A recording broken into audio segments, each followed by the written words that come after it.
All right, what's good, YouTube? Cardfight King here, Aqua Life Baby. We have my good friend Clinton here doing his Orfist deck profile for us. Let me zoom in just a little bit there. There we go. Go ahead, take it away. You guys see the deck here? Alright, so as you can see, for Orfist, you're going to need your obvious ride line. So we got Cardinal Thing, Rudis, Cubacia, and Orfist himself.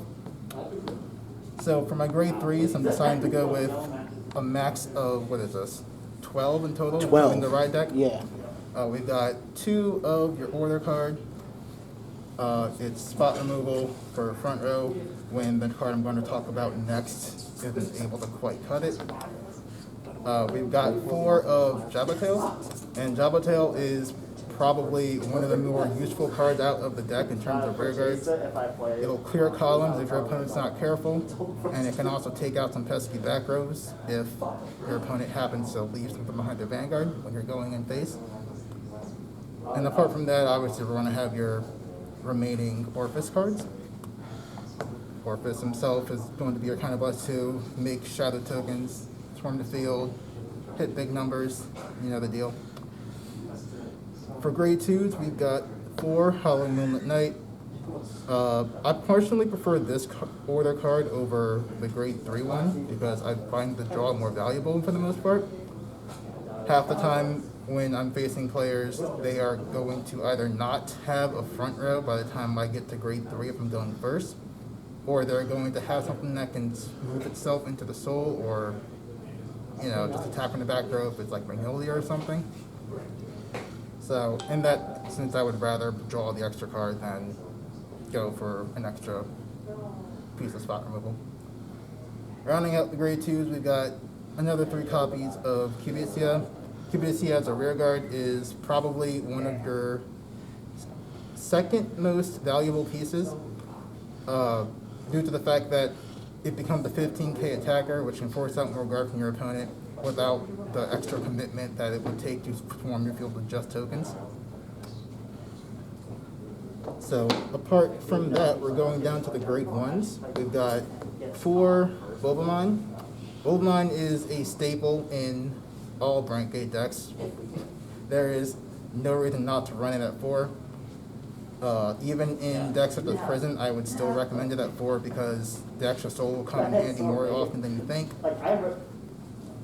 We've got 4 Useful Rechargers. Useful Recharger is an interesting card.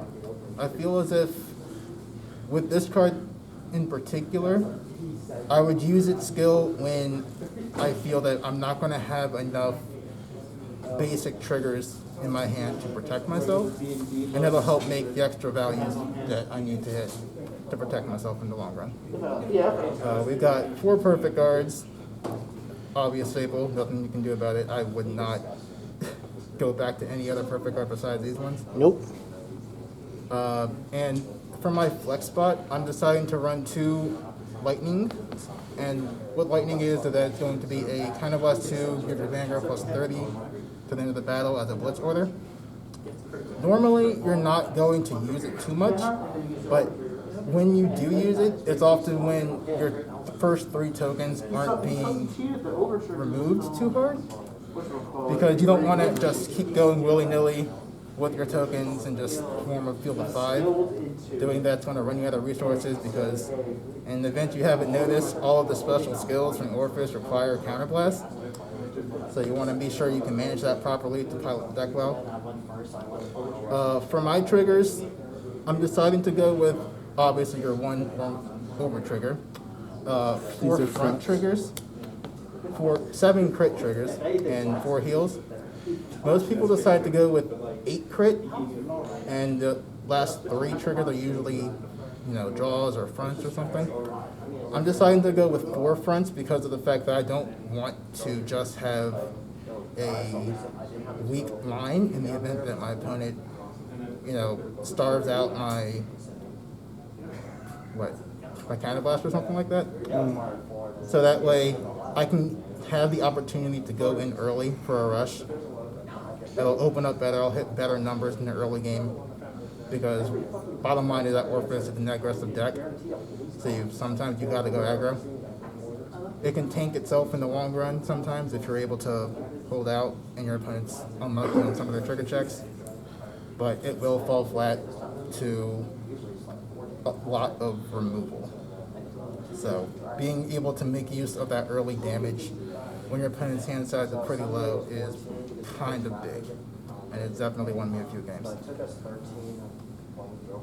And apart from that, I'm pretty sure that's the end of the deck profile. And you have to run 5 shadow tokens because you just need 5 shadow tokens. Run anything less and you're not playing it right. Nope. All right. Well, thank you for the profile, and I will be uploading a match of this versus Eugene. It's not a match; it's a single fight, but I'll be uploading that after you see both profiles. All right. Thank you.